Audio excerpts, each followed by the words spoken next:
بیت المقدس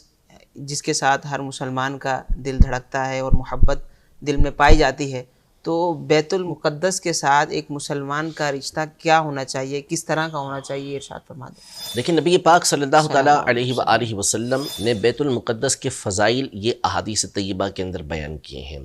اور مسجد اقصیٰ کے حوالے سے یہ ارشاد فرمایا کہ یہاں پر نماز پڑھنا یہ 25,000 نمازوں کے برابر ہے۔ یہاں سے احرام باندھ کر آنے والے کے لیے الگ سے فضیلت نبی پاک صلی اللہ تعالیٰ علیہ وسلم نے بیان فرمائی۔ اور جو بیت المقدس ہے، اصل میں یہ قدس کے اندر شہر ہے قدس، اس کے اندر یہ بیت المقدس مسجد اقصیٰ ہماری موجود ہے۔ یہ بنیادی اعتبار سے ابھی تو صرف ایک فلسطین کا علاقہ ہمارے یہاں یہ علاقہ کہلاتا ہے، ورنہ حقیقی اعتبار سے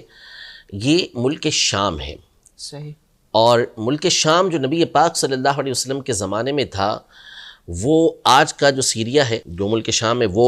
اس کے علاوہ لبنان ہو گیا، اردن جس کو جارڈن کہتے ہیں،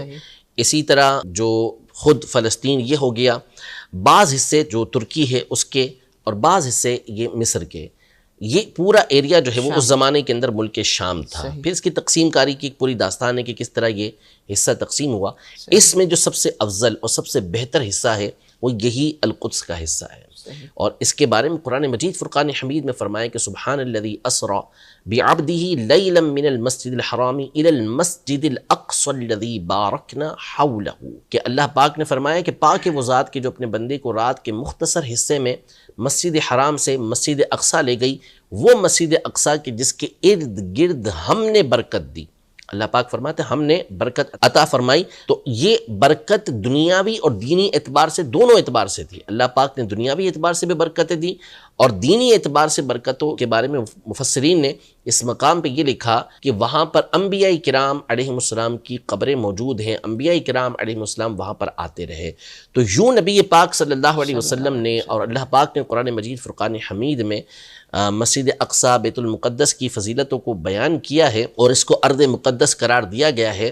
تو لہذا ایک مسلمان کا جو تعلق ہے وہ ظاہر ہے کہ اس مقام سے بن جائے گا۔ خود ہمارے نبی پاک صلی اللہ علیہ وسلم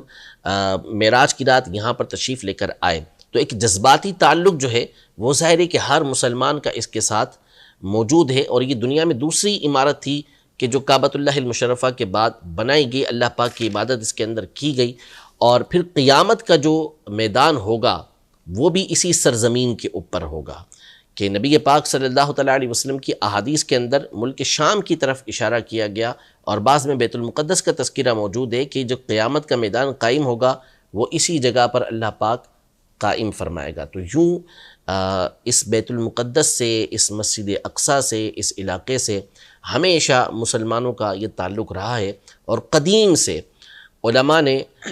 بڑی بڑی کتابیں فضائل شام کے اوپر، اور بالخصوص بیت المقدس کی فضیلت کے اوپر ضخیم 2 جلدوں کے اندر کتابیں تحریر کی ہیں، جس میں خاص بیت المقدس کے فضائل کو بیان کیا ہے۔